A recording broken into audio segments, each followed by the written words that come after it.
Hello students, मैं doctor Indu Kumari, department of psychology, NLS college, Jaitpur, Daudpur from JP university Chhapra. आज मैं UG part 1 के students के लिए पेपर 1 में पर्सनैलिटी अप्रोच के अंतर्गत ही चर्चा करने जा रही हूँ। तो आज का भी हमारा टॉपिक है पर्सनैलिटी अप्रोच।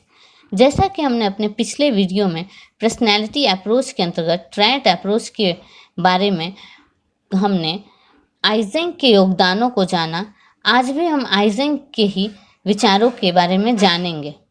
हमने अपने पिछले वीडियो में यह जाना कि आइजेंक ने व्यक्तित्व को 3 भागों में विभाजित किया है।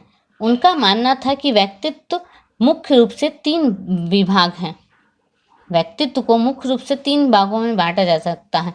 उसके अंतर्गत हमने इंट्रोवर्जन तथा एक्सट्रोवर्जन के बारे में जाना कि अंतर्मुखिता तथा बहिर्मुखिता एक उन्होंने जो बांटा विमा, वो पहला यह था।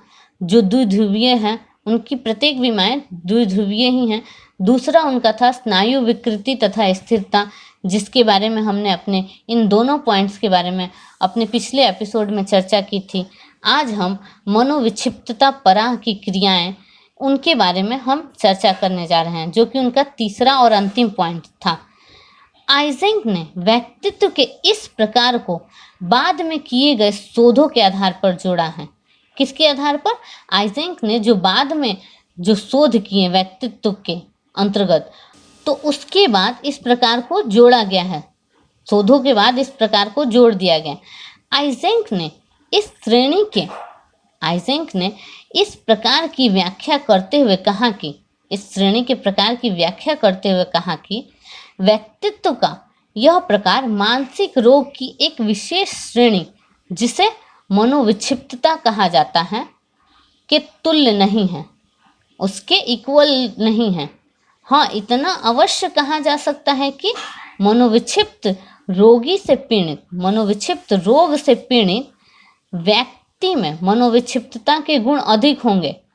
उनमें मनोविक्षिप्तता के गुण अधिक होंगे जो इस रोग से पीड़ित होगा। आइजेंक के अनुसार मनोविक्षिप्तता वाले व्यक्तित्व के प्रकार में क्षीण एकाग्रता मतलब उनकी कॉन्सेंट्रेट पावर में क्या होगा? कमी होगी। तो पुअर कॉन्सेंट्रेशन, क्षीण स्मृति, पुअर मेमोरी तथा क्रूरलिटी का गुण अधिक होगा। उनके अंदर इन सारे गुण जो होंगे अधिक मात्रा में होंगे। इसके अलावा ऐसे व्यक्तियों में असंवेदनशीलता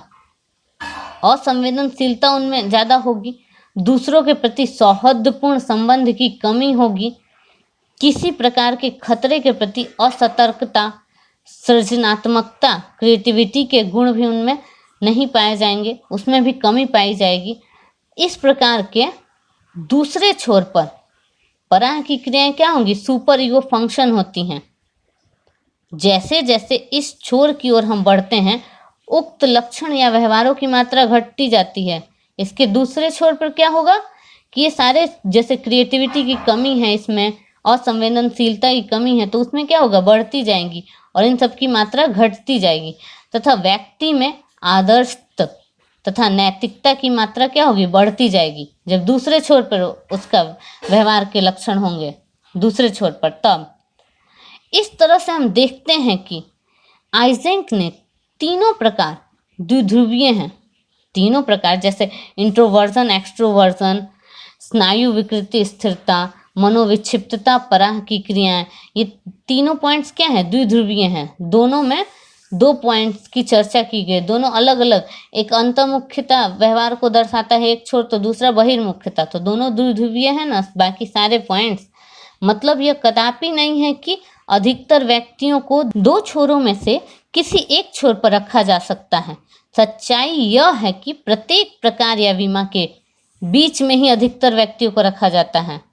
ज़्यादातर अगर आप देखेंगे भी तो अधिकतर व्यक्तियों में इंट्रोवर्जन और एक्सट्रोवर्जन दोनों के ही गुण मिल जाएंगे आपको।